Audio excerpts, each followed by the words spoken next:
it used to be that those of us on the left understood that neither the Democrats nor the Republicans have our best interests at heart. We understood that we live in a two-party, one-party system where both sides represent the corporate interests and neither one of them represents us.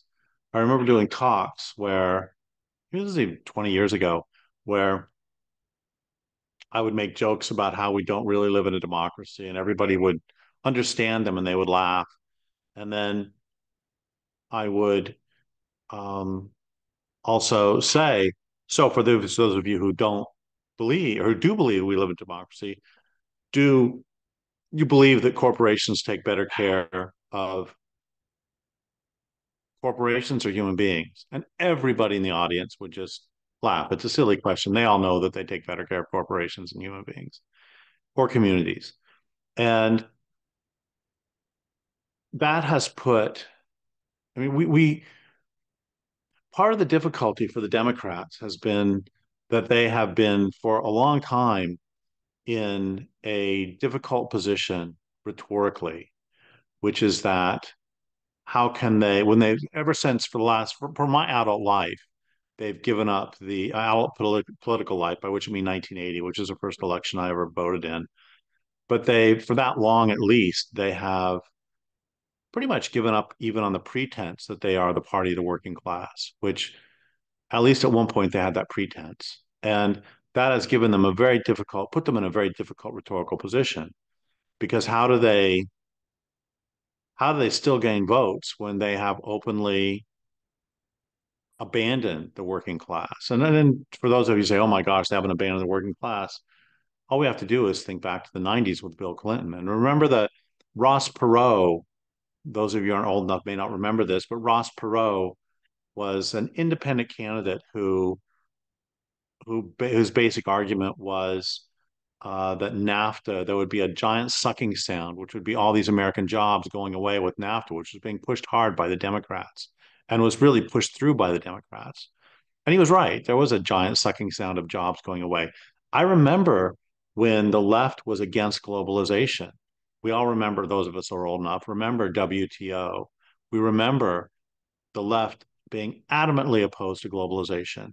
And that has completely collapsed primarily through the Democratic Party being pushed by both sides, but especially the Democrats.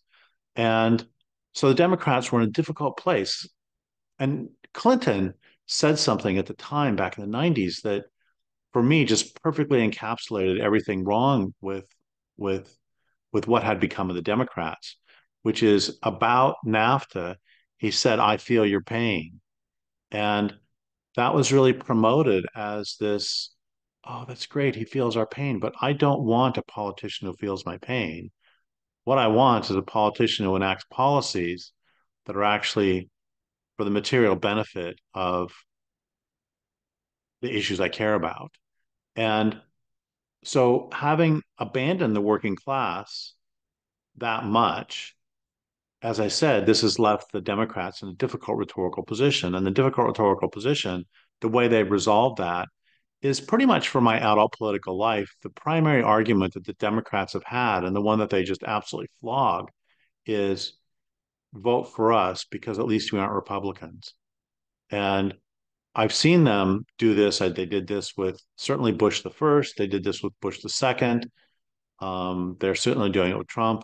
I've seen so many people acknowledge that that is the only reason they're voting Democrat is, God, we have to stop Trump. And that's the sort of argument that can work. But the thing that surprises me is that it works every 4 years and it continues to work. Again, that's just been the argument vote for us because we're not Republicans. And again, the left used to understand that if you're voting for the lesser of two evils, you're still voting for evil. A doctor friend of mine is fond of saying that correct diagnosis is the first step toward proper treatment. And so long as we accept that we have a political system that does not serve us, but instead serves corporations. And so long as we continue to actively promote the notion of accepting the lesser of two evils, so long will we continue to accept a system that will continue to not serve us well and will continue to promote destructive and frankly evil ends.